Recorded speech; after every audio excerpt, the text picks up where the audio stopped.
Okay, good afternoon, everybody. Welcome back to Emory Climate Talks, and thank you so much for tuning in the difficult times. My name is Eri Saikawa, and I'm an associate professor of environmental sciences at Emory University. This webinar series is made possible by our anonymous donor that supports our trip to the UN climate change negotiations, and this is in partnership with the Department of Environmental Sciences and the Resilience and Sustainability Collaboratory at Emory University. So as you've heard, we are recording this talk, and I will be muting your microphone. But if you have any questions during the talk, feel free to use the chat function to type up the questions you have, even during the talk, so that we can raise them once we start the Q&A session. If you have not signed up yet, we do have the website and the sign up for our newsletter in the chat box. So please do. And we hope that you will check out the series that's coming up this month as well. So today, I'm so excited to have Mr. Michael Chanin, the CEO of Cherry Street Energy. I hope you have read the Emory News article about the installation of more than 15,000 solar panels on our Emory campus. We will be hearing all about that today, and I'm looking forward to interactive discussions as well. So Mr. Chanin has a BA in American Studies at Northwestern University, and he also has an MPhil in Development Studies at the University of Cambridge. He has worked at Stifel Financial Corporation. He was an associate at Goldman Sachs, a director at Kixeye, an advisor at Wyland Energy, and recently a vice president at SunTrust Robinson Humphrey. And now, obviously, he's the CEO of Cherry Street Energy. So with that, thank you so much, Mr. Chanin, for coming to our webinar, and the floor is all yours. Thank you so much. It's wonderful to be with everyone, and thanks for having me, especially in these times, but for these conversations to continue. And I think, with groups like this, the change that we can effectuate is meaningful. So I appreciate the platform for us to begin that conversation. The title of the talk that I sent across was that the built environment of the future will incorporate renewable power on every structure that can support it. And here's to the builders. I'm going to split essentially 45 minutes of talking across this really exciting program at Emory that we kicked off about a month ago after working on for about 4 years. I'm going to talk for about 15 minutes on our business, Cherry Street Energy, which is partnering with Emory in incorporating renewable energy into the built environment. And finally, in the balance of the time, our Shine On campaign, which is our initial workforce development program, but really the ethos of our organization and what we see as a reimagined renewable energy economy for new collar jobs, and really a rebuild of our entire infrastructure as we go into this next phase of development. The key takeaways as we think about this conversation, because knowing some of the folks that I'm thrilled and it feels great to see names out there that I know to speak with, but there's some that I don't. And so if there are two things that you leave with that I can bring, one would be that for the students and lifelong students, myself included, are the tip of the spear in activism. And I've always felt this way. And unfortunately, in this moment, some of the activism that first comes to mind, I think, is relevant, the social activism, because we'll always know in times like this, if in the 60s and we talk of Kent State, the 80s, you talk in Tiananmen or South African divestiture, again in the 60s with the Student Nonviolent Coordinating Committee, we know social activism, but I really today want to talk more about long-term academic activism, because I think it's a little bit different. But I think it's equally as important, both in the activism, but also because students are the change agents, and that academic activism, I think, is where that starts. So the first key takeaway is going to be that students are the tip of the spear. And the second is that all politics are local. I'm a kid from Macon, Georgia, and it's something that I know to my core. And it's why I focus our business today at home, knowing that if we can do what we're going to do here, we can do it anywhere. So the students are the tip of the spear, and all politics are local. So at first, I want to talk a little bit about our project at Emory. And so to do so, I was going to start, I called the Emory team, and I'll introduce specifically some of those, but basically every 2 weeks for the last 4 years of my life. So I was going to start there. But in setting the stage, I then was going to go back to about 1666. And it felt like we should just go the whole way of giving first some history and context of why we have this conversation. And then secondly, why we have the urgency of now. Right, the students always feel the urgency of now, and it's always warranted and necessary. But the feeling that we feel today, I guess, if I go back about 1,000 years, I want to point out that there's a lot of discomfort in our universe, and everybody is uncertain. We're social beings, and two things we know about being social beings: we like being around other people that make us feel more calm, and it allows us to plan. And right now, we can do neither of those things. So I think sometimes in moments like these, if we have the reflection to think a little bit longer tenor, it helps us calm down. But having students in our life creates urgency because they still plan in semesters. And that's great because they're not yet 30 years older. They don't have diminished cognition or lower risk tolerance. They can think big thoughts still as students. And so that urgency is then why we talk about Emory, why Emory matters. And today, even more so, I mean, Emory is clearly an institution in our community. Emory employs 30,000 people, I think, or something like this across Emory University and Emory Healthcare. 500 of those people are tenured. So when we talk about academia as an institution, I think it's important to remember that the activism in academics that I'm going to talk about matters, but most of what I talk about in the Emory program in my business has to do with the other, 29,500 people that make the institution of Emory matter.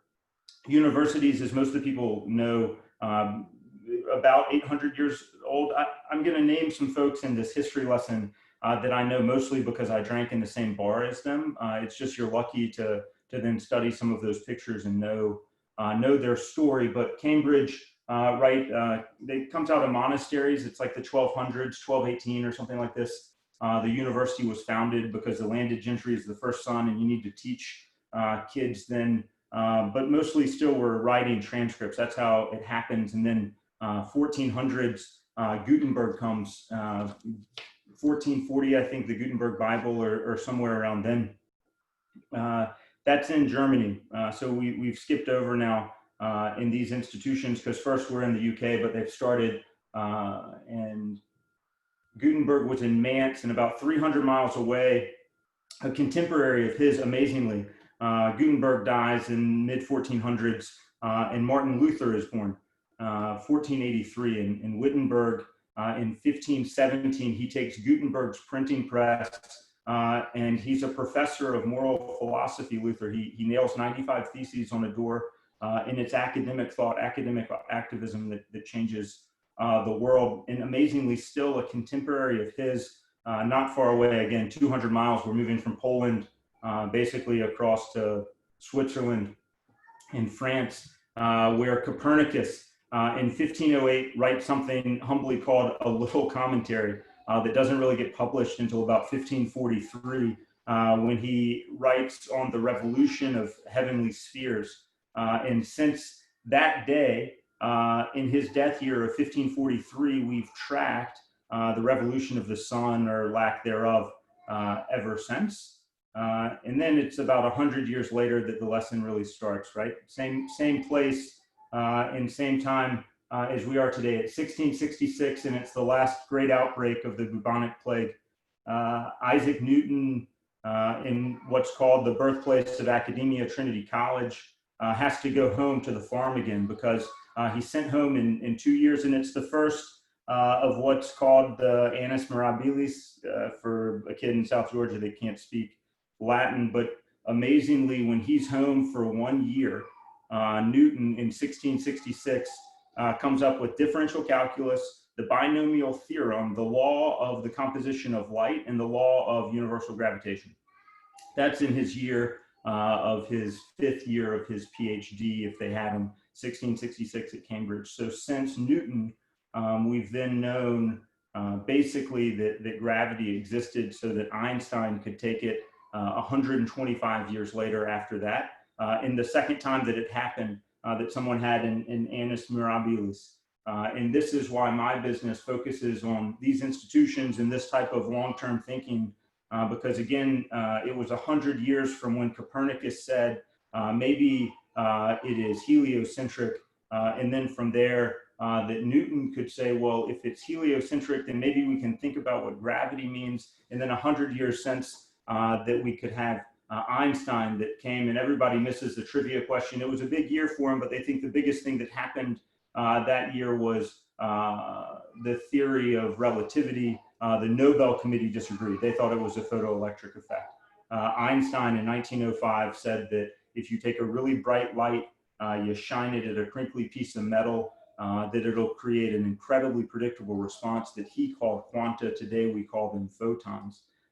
In 300 years, we came an incredibly long way, and it didn't stop. Bell Labs in the 1950s says, hey, we've got this space race, we need to go into orbit. And at the exact same time that all of these things are happening, they invent in Americus, Georgia, the first photovoltaic cell panel, and the rest for our business becomes history. We'll talk in a second about unit economics and why we can sell power to Emory at a cost-effective manner. But I want to point out that my view in the academic history of how we got to know what we know today and why Emory can make long-term. Oh, Maya, my daughter's also at home with us and might come and say hey, which is okay. Hey, Maya, I'm talking to a couple of friends about, we can talk later. She knows the story of putting solar panels on the roof. The first part of the people that I talked about and how we got to know that the sun shines and what happens to it is a story of academia, it's of institutions, and it's about really long-term investment.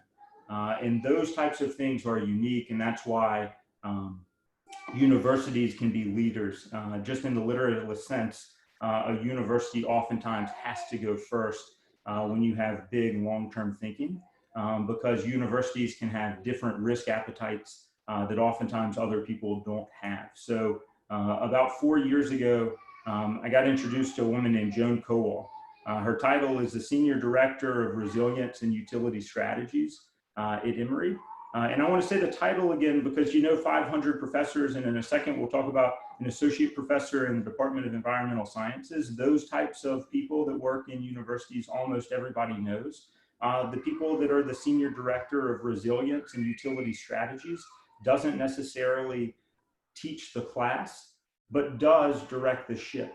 And those two differences of the type of activism and the type of long-term change can happen is incredibly important to recognize as we think about why students matter. Remember, the two takeaways that I want to talk about are that students are the tip of the spear. Students oftentimes, at least in my academic experience, I might not have gone to Joan Kowal, but I would have gone to Keenan Howitt, because you go to somebody that's the Associate Vice President of Resilience, Sustainability, Economic Inclusion. You know that those are the people that can speak on your behalf and have the platform, of an academic institution, the same way that the Germans took a printing press across their entire country and essentially created Western civilization and thought with a couple of inventions and a few hundred years of thinking really hard about it and documenting it. John Harvard comes over in 1636, and then 200 years later in 1836, John Emory, another Methodist, comes and says, we should do this in Atlanta and do the exact same thing, right? And people and civic leaders in our community said, we should invest in institutions like these, and then we should attract professors, right? We have departments of environmental sciences now and things like institutes for quantitative theory and methods to write articles like the terrestrial biosphere as a net score of greenhouse gases to the atmosphere that is published in journals like Nature, when you can create platforms to let people know that things like climate change exist, none of my talk or none of the things that we market in our business that you hear us say will relate to that absolute fact. We no longer need to talk about these things because you have intergovernmental panels on climate change and hundreds of academics spread across thousands of institutions now that allow us to know these things as we have for hundreds of years, so that then you can put people like Keenan and Joan in chairs to say, we're going to effectuate change in our community. So what is amazing about the Emory program that I'll talk about now a little bit in our business is it's part of a much, much longer story. But what's incredible, especially in the moment of today, is huge things can still happen in very small moments. That to me is what was incredible. If you think about Newton in 1 year at the farm, basically creates, and I know nothing of science. I studied English and history. American Studies is this awkwardly titled, or we'd like to think of ourselves as polyglots. It's like an inch deep in a lot of different topics in academia, but it suited me well. As the survey courses go. We're so deep in the sciences now because of where these folks jumped off. The Emory program gave us an unbelievable platform. So the first part of what I should say and what the Emory program is that about 4 years ago, Joan Kowal started a conversation that after I got overserved at a cocktail party, I approached Keenan and she allowed us to think a little bit bigger. We went from saying, let's just take one building to let's take every building, because universities can't think one building at a time. You have to think long-term. That's the only way you can have institutional success. And so we did that. And we worked across any number of departments. And again, you'll, with time here, or know if you're at Emory, women like Lucy Barksdale, right, who are project managers who are overwhelmingly competent in executing on behalf of the university across all of its facilities, right? As you think about operating a physical plant that is that complex, which literally is its own energy island, which is why someone like Joan has the role that she does, managing a system as complex as Emory's hospitals and main campus infrastructure, right? Critical infrastructure.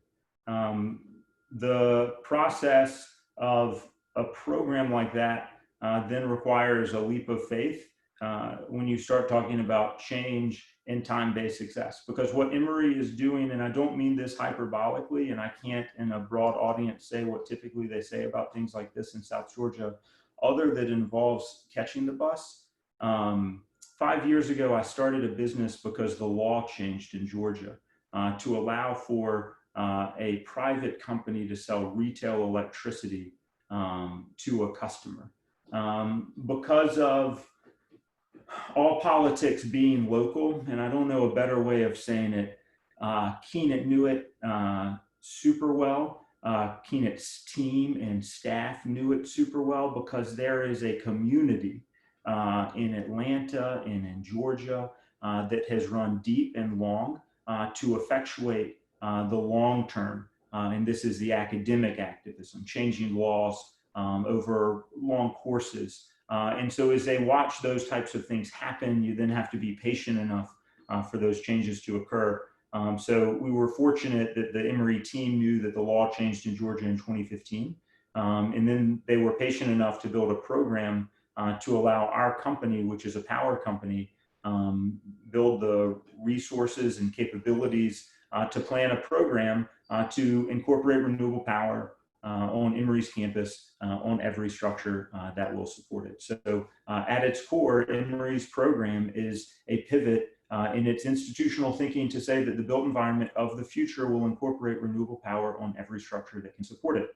It will do so for two reasons. One, because it has a brain trust, which tells all of us correctly that we have to, if we think as humanists, that preserving our society and planet matter, because we have to move away from hydrocarbons. We know what's happened over the last 150 years, and that cannot continue if we would like to continue. So if we're going to do that, you have to create structures and protocol and programs to be able to do so, and that was the second piece. So for the next 10 or so minutes, I'll tell you a little bit more about what it means to be the power company of the future, distributed generation, selling power to Emory for some portion of its consumption from solar power. So I'm going to share my screen to power. Actually, if I just share my whole screen, then I know that it'll go to the video. And could you give me a thumbs up if you're seeing a PowerPoint presentation? Great. I'm going to go view. Oh my gosh, Daniel's going to be so proud if I do this right, because I crushed it. All right. So Cherry Street Energy is a power company. Municipalities, universities, schools, and hospitals are who we incorporate renewable power and sell the electrons that Einstein theorized about to our customers at rates that are less expensive than they otherwise would pay the utility, predominantly because we do not have fuel costs. Crazy things have happened in this administration, but the sunshine is still free. So at no cost to Emory, we will own, operate, maintain with time. We'll continue to improve most directly with battery storage. This built environment to continue offsetting the consumption from the traditional electricity grid, selling directly from the panels that are being installed on campus. Most directly, it is to say we sell solar power, not solar panels. Our process goes through the assessment, the design, the finance, insurance, permitting. We monitor, maintain, and improve the systems. Just as Emory would anticipate from a traditional utility, ours happens to be located on their rooftops or on a dozen of the parking decks across its primary campus. We do this to do good and do well. We know this transition is inevitable, and in this transition and the leadership that we have to exhibit, it needs to happen by way of reducing our customers' energy bill. We knew in talking initially it would only happen practically if we could be capital efficient for the university.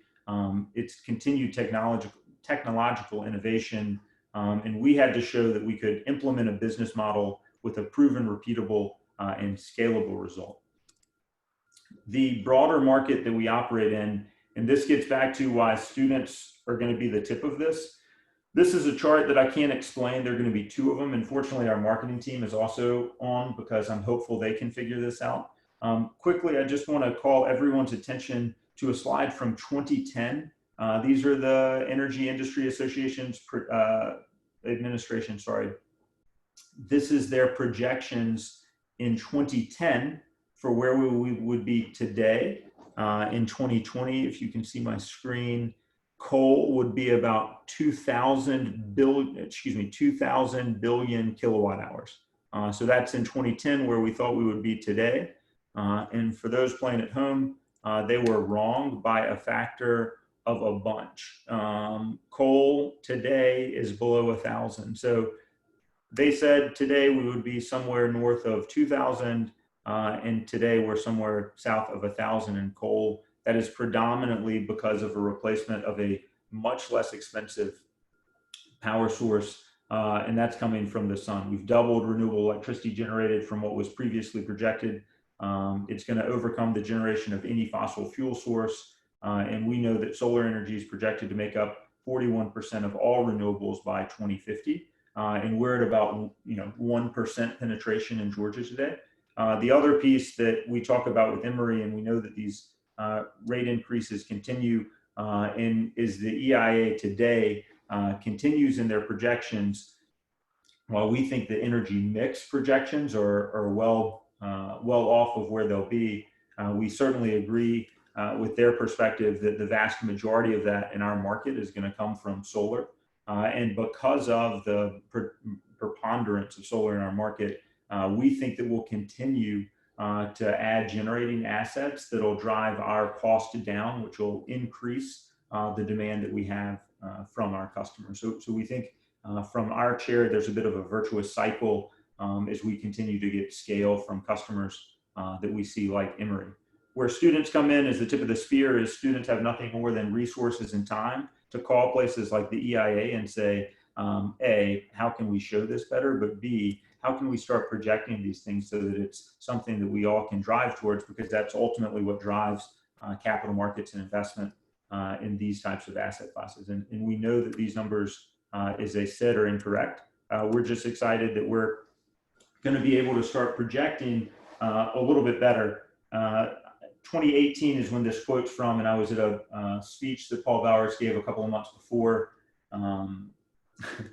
And to say that I almost fell out of my chair, it feels hyperbolic, but I certainly came as close as I'll ever come to a John Nash moment of letters moving on the screen. When he says, and this actually came from a quote in a conversation he was having in a podcast from Bill Nussey, but that in 2018 he knew, and pretty much everyone did, that utilities dominate the generation and delivery of the commodity, right, energy. It's likely, however, and their writers move the letters around because typically the acronym that I remember this by is LOST, but it is to say that the location, the ownership, the size and type of generation will morph significantly in the future. So we know that the location, ownership, size, and type of generation will significantly morph. And it's almost certain that smaller distributed generation units will play a significant role, whether owned by customers or third parties. We have no interest in being antagonistic to the utility for any number of reasons, inclusive of they could stay irrational longer than we could stay solvent. The focus that we have and our sincere desire to partner with the utility is both of us know that this transition is inevitable and no one has any interest in getting it wrong. Having reliable, predictable power is one of the pillars of what's allowed some of our economic development over the last several hundred years. And we have every incentive and reason, and in our Shine On campaign, we'll talk about why we think motivation to suggest that this transition of what the utility has lost is truly what we have gained. That's generating assets, investment, new generating assets, economies of scale, and that continues to drive demand. What they lost, we certainly feel that we've gained, and it continues to bring momentum in our business. Finally, and most excitingly, it allows us to work on exactly what we're doing at Emory. It's retrofitting. We're also working on the built environment of the future. There's great construction happening, and we feel in lockstep with the Emory team and feel fortunate to be coordinating on that future environment. But it also means going back at the Gambrell Law School, where crews are today, the Health Science Research Building, where they are today, in 1599, where we finished last week. And I think we'll allow it. And I'm hopeful, well, let me just get a thumbs up. I can't see anyone and I want to confirm. Yuri, can you see? Great, perfect, okay. So here's a time lapse of the 1599 administrative building. Are you there right now, Yuri? No, I'm not there. Okay. So this is the last couple of weeks. I'll just hit play on this time lapse. Let's see, is there a full screen? I want to slow down a little bit.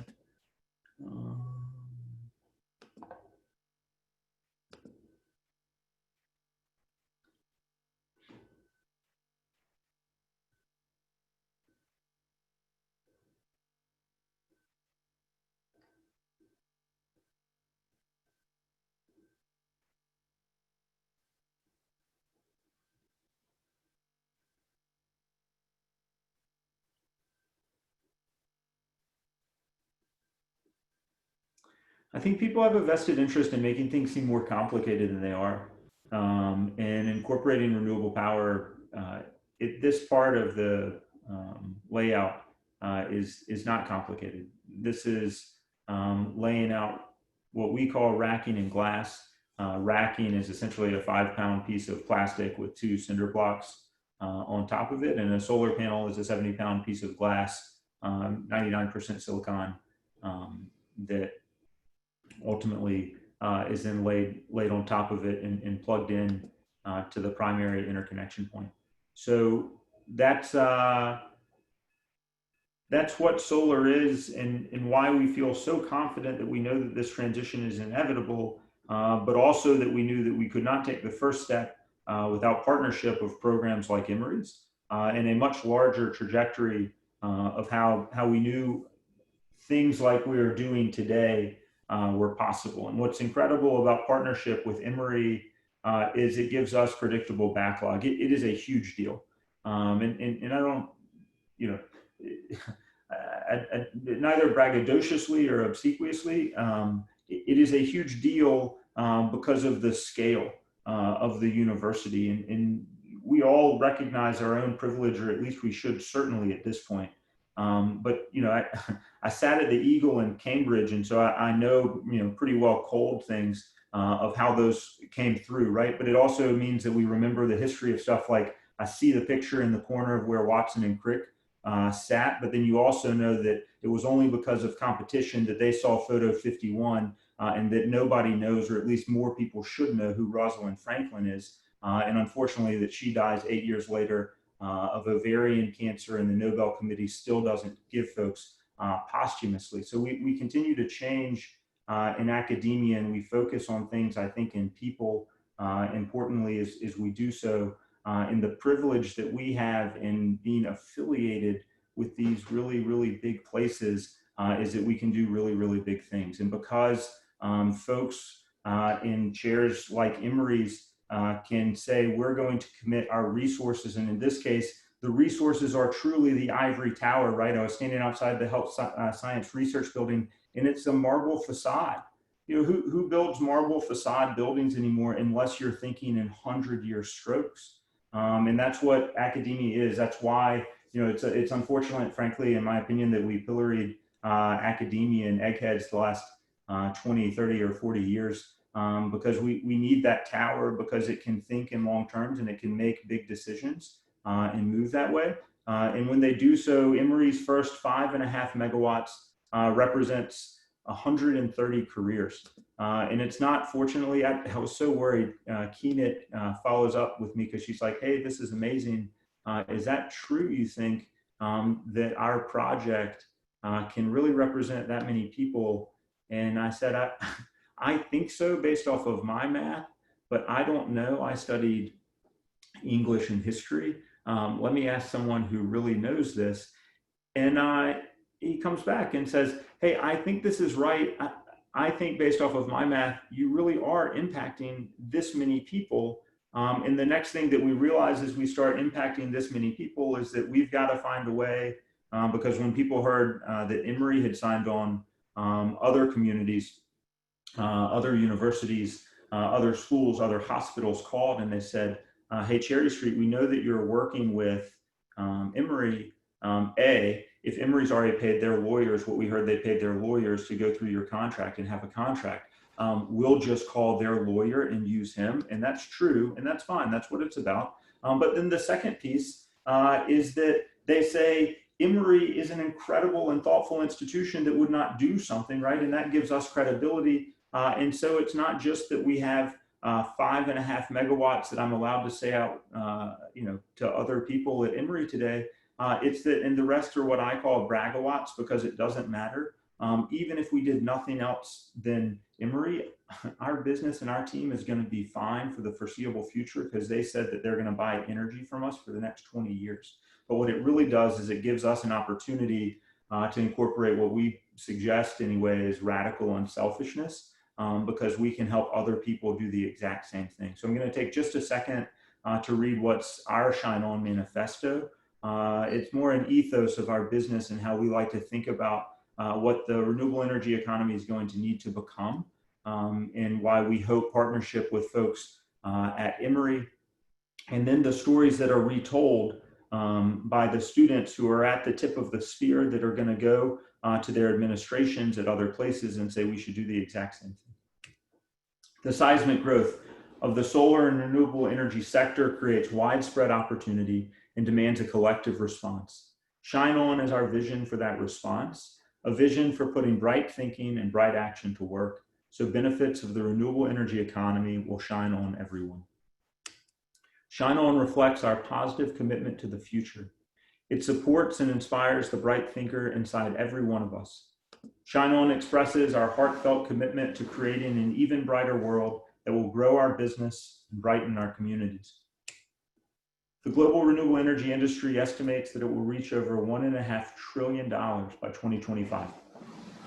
Shine On helps us connect these global growth trends with community needs.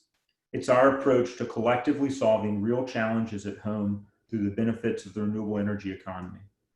It means refreshing our communities with technology, job creation, education, improved air quality, and increased access to reliable, affordable energy. Communities flourish when they connect to the positive forces in the world. Shine On attracts the bright thinking in others and builds catalytic partnerships that achieve bright results. The needs are bigger than we are, and Shine On allows us to genuinely and strategically respond to the future needs with speed, grace, and diligence. Shine On is the right thing to do for Cherry Street Energy, our partners, our customers, and our communities. So how do we make that happen? We built our Shine On platform for the new collar worker. It's our agenda to recruit and train skilled workers so they can reimagine their strengths and find new rewarding careers in renewable energy. We need new skilled talent to keep pace with the fast growth of solar and renewable construction. Shine On connects partners from industry, community, government, and the private sector to create the training, opportunities, and jobs that lead to an even brighter future for us all. Skilled workers make our world work. Trade careers are currently undergoing unprecedented change. And in America, many workers have been left out of the transformation and lack of training and access required to participate in one of the fastest growing sectors of skilled labor, renewable energy construction. Shine On wants to help workers make the transition from blue collar to new collar. We want to challenge stubborn notions about skilled labor being a dead-end pursuit. We're here to put forth a bright vision for skilled careers in renewable energy that will attract a new generation of talent. Now's the time for support trade workers who are out of work, facing upheaval in their chosen fields by inviting participation in the renewable energy economy. Shine On will help them get the training, support, and access they need to build lifelong careers in renewable energy construction. Shine On is bigger than Cherry Street Energy, and bright thinking, bright action is going to help us recruit new catalytic partnerships to facilitate them effectively. It's going to build replicable models for success. It's going to share insights, models, and strategies with communities around the globe.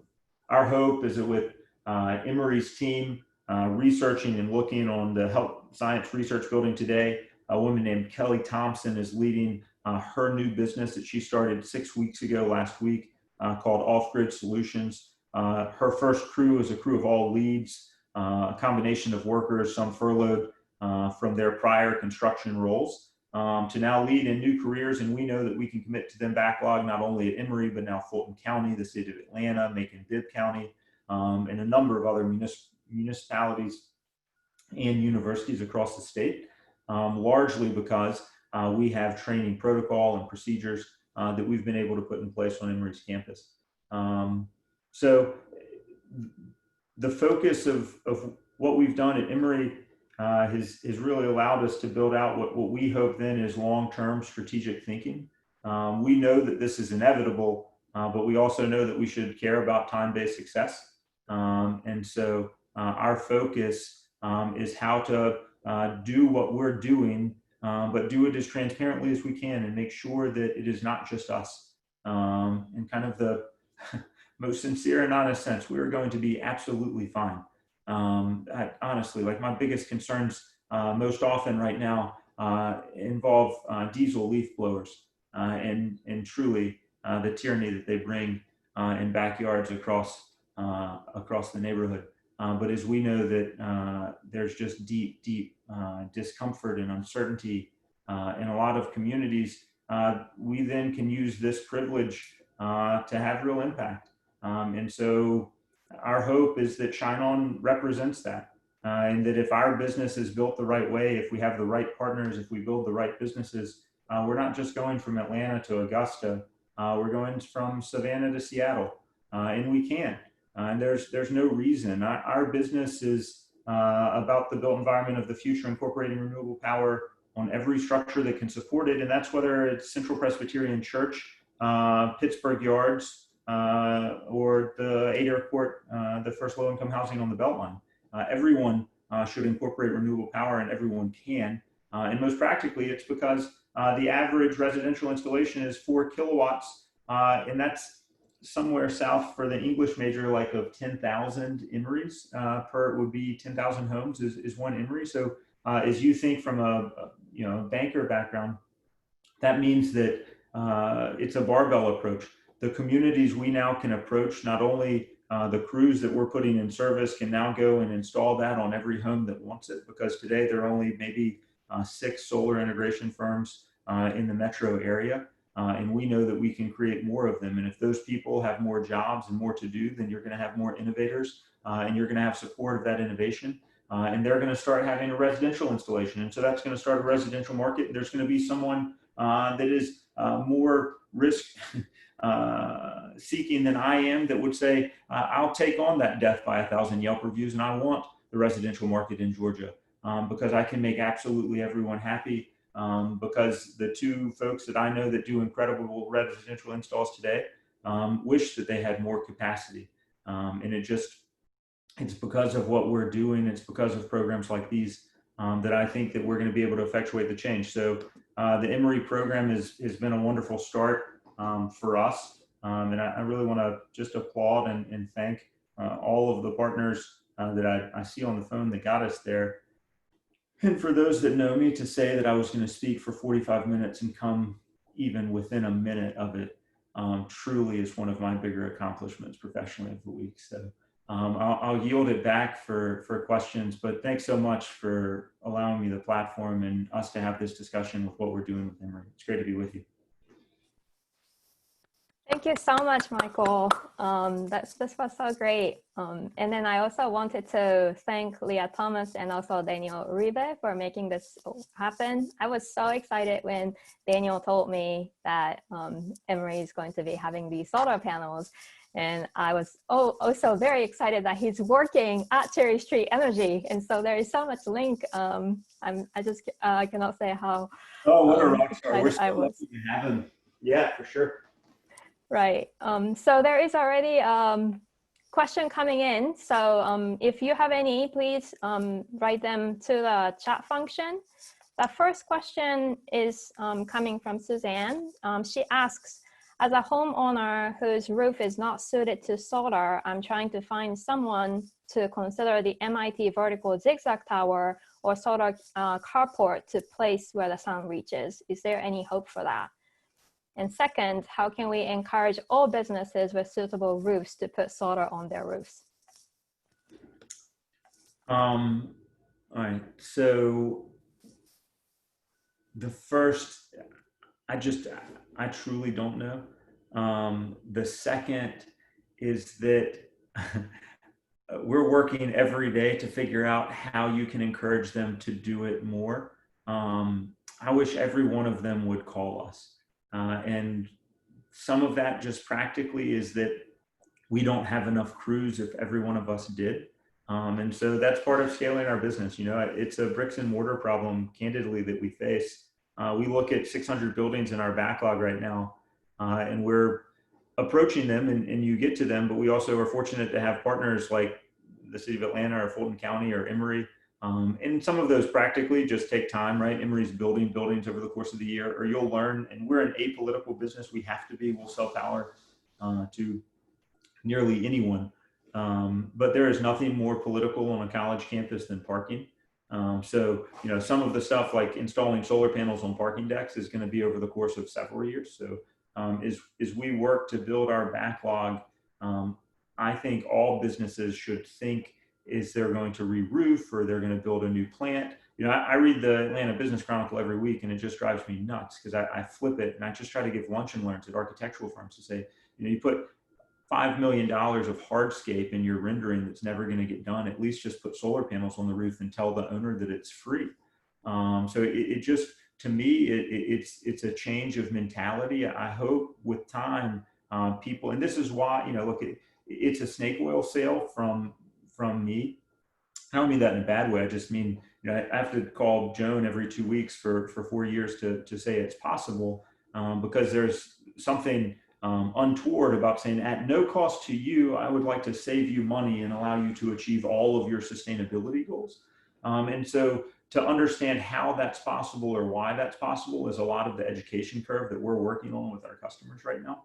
We want to make sure that they understand how simple it is to incorporate renewable power. But until you can get someone like Emory to sign on to that, it's pretty hard to have those types of credibility.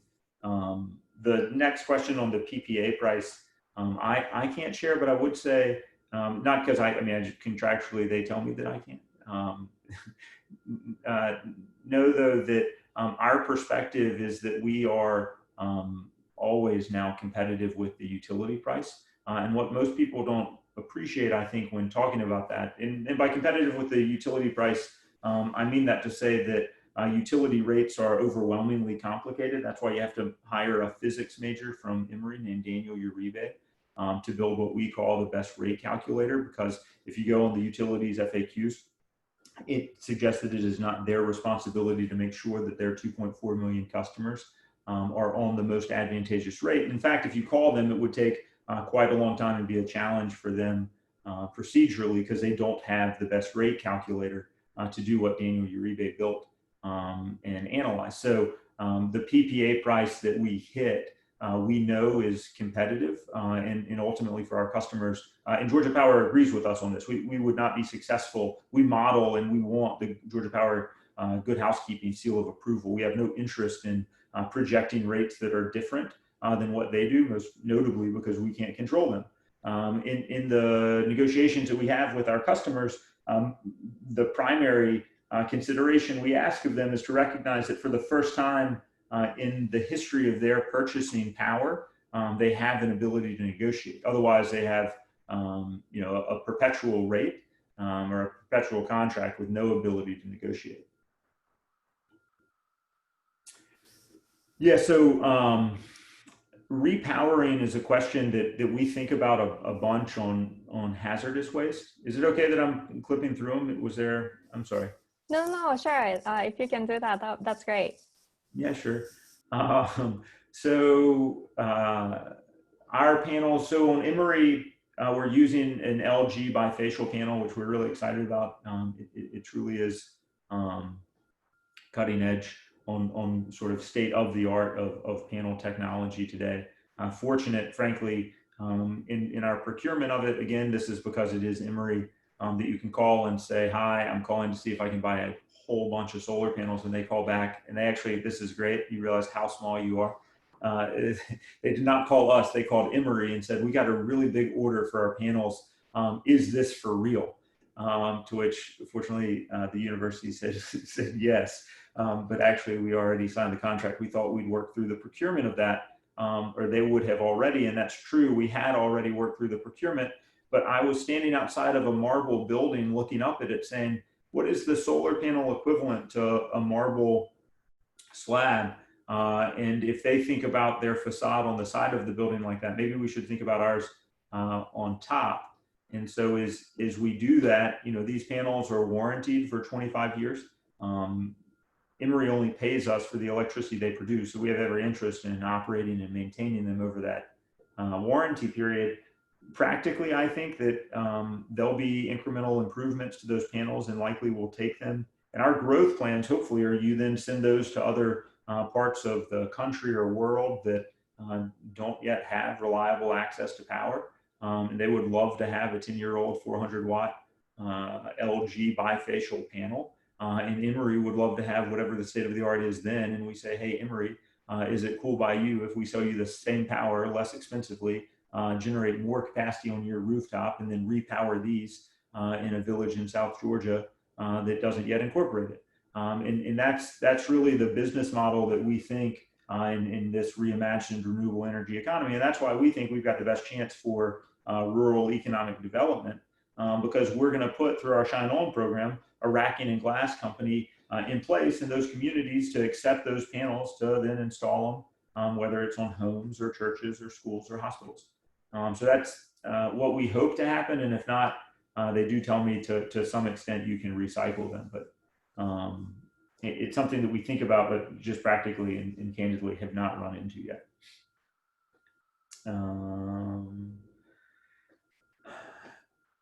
So environmental justice is something that, I'm sorry, I'm not positive of I want to make sure that I answer what the environmental justice piece is. If it's just not a common refrain that I use, which could be my mind blindness. Here, is that or Tyler, I don't know if Tyler wants to. I think what is probably being asked is, if somebody is going to be negatively impacted by the production of it, or I think also talking about the Shine On campaign. Are you planning to bring in for example, fossil fuel workers as a... Yeah, oh, for sure. I mean, is it related specifically to that? Overwhelmingly, yeah. I think there is something, I'm going to get the stat wrong. And if someone from the investor-owned utilities want to, I'd love to know the right number, but there's somewhere, depending on how you calculate it, between like 3 in 10,000 employees directly related to the operation of coal plants in the state that have already been stated are going to be decommissioned. And every time I have the opportunity to speak to someone in a stakeholder position at Georgia Power, we look for and seek partnership in workforce retraining for any number of those workers. Because as far as I'm aware, and again, it would be great to be wrong about this, but I do not know of any retraining programs in place by them for those workers today. And we'd love to work on that. So educationally, we've worked with Dr. Barbara Waller, I've emailed and had conversations with. We would love for the CTAE program, which, as I understand, is what I grew up knowing as the vocational high schools and training programs, have 17 or 18 clusters of mechanical, electrical type of work with the respective academic programs for that training. Solar integration is not one of those clusters. I certainly think it should be.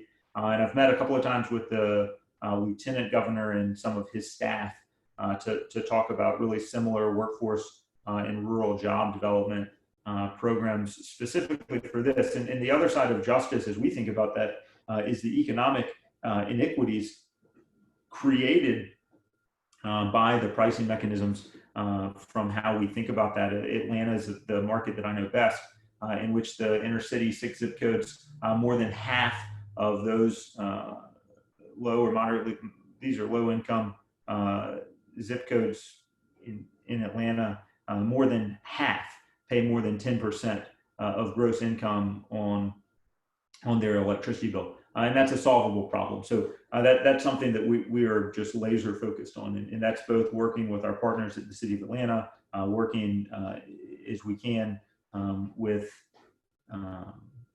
the utility, and practically, frankly, working with folks like Keenet so that we can try to establish REC programs, renewable energy credit programs, or other types of investment mechanisms or vehicles. And that's also with some foundations in Atlanta to create leverage, as it were, for some of those underserved communities to receive access to the benefits of renewable power, because we certainly are trying to find ways of serving them. Yeah, that's a very good point. I think the high energy burden areas, what you're doing on that is definitely very much of an environmental justice issue. So thank you so much for that. I was also wondering if you have any advice for students that are interested in being a part of this, developing renewable energy world. What should they do? What's the path that you would recommend? For sure. I hope, and that gets back to the 2 punchlines that I just want to hit again. Students are the tip of the spear. When I was at Northwestern, I started something that we at the time called, and I think now actually is, the largest student organized community on human rights. And it was a student funded organization to bring folks to campus and have very specific conversations on very targeted outcomes. And what I learned through the organization of that process is that universities have money. And when you can utilize those resources to effectuate change, students should, and it's time-based. And that to me is the urgency of now of students. I mean, you still have the luxury of thinking in semesters, and you can yell at professors or department chairs for not caring about you soon enough, because now is your moment at that university. And I give awful toasts mostly because I feel like they're so morose, but you're going to graduate and you ultimately have already written one of the phrases in your eulogy. You always will be affiliated with this university from which you will take this degree. And every professor and all 500 of those tenured ones know that. And they know that everything that they can do today to empower you, because 30 years from now, you will be cognitively diminished and you're going to be less, prone to take risks and think big. And you don't know a lot of the reasons or the things that could prevent you, because the structural inequality of the world and the institutional inequality of the world doesn't confront you in college. You have time and resources that oftentimes you don't get again. And when we sit there, I was so frustrated in college. You hear people say these are the best 4 years of your life. That's a crazy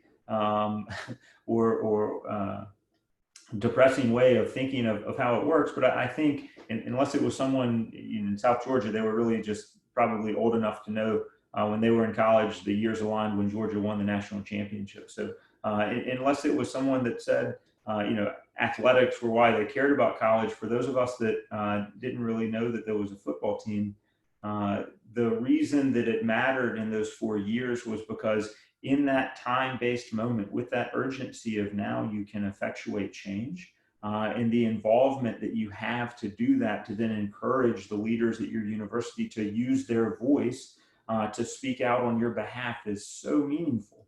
And so when they do things like divest the endowment, which is a lot of money, it drives big change. When they do things like say, hey, we can use every one of our buildings to get renewable power, that drives markets. And students have a voice, and they are the tip of the spear, and that's the academic activism. And then most practically, because they have time and resources, they should be calling folks like the EIA on that chart that I flashed, because there's going to be some super curious student that says, I can write a Python script to rip every EIA report that's ever existed. Are you looking for either an intern this summer, in which we are, or B, you're hiring next year, in which we are also? And then call Daniel Uribe and say, Daniel, I know how to rip EIA data, and we can project better than anyone out there what rates are going to be. And so you can go faster, telling people that you can sell power less expensively because we can model it better, because we know those types of things. So no, we're super excited about the people who are coming out of programs that you're leading, right? Because they know how to use the tools and resources to impact our business to be able to go faster, because we're a business focused on time-based success. Great. I hope we can continue the collaboration and have our students be engaged in what you do as well. So is there any other questions that you haven't been able to ask yet while you're potentially typing the last minute questions? I wanted to share the two seminar speakers coming up next week and the week after. So I hope you can join us again and hear from different perspectives on climate change. So I don't think I'm seeing any more. Yeah, so if that's the case, thank you so much, Michael, again, for taking the time and for giving this great talk and engaging with us on the discussion. We really appreciate what you're doing with Emory to make a renewable energy world. So thank you again. Thank you so much to everybody, and I hope you all stay safe and see you next week. Bye.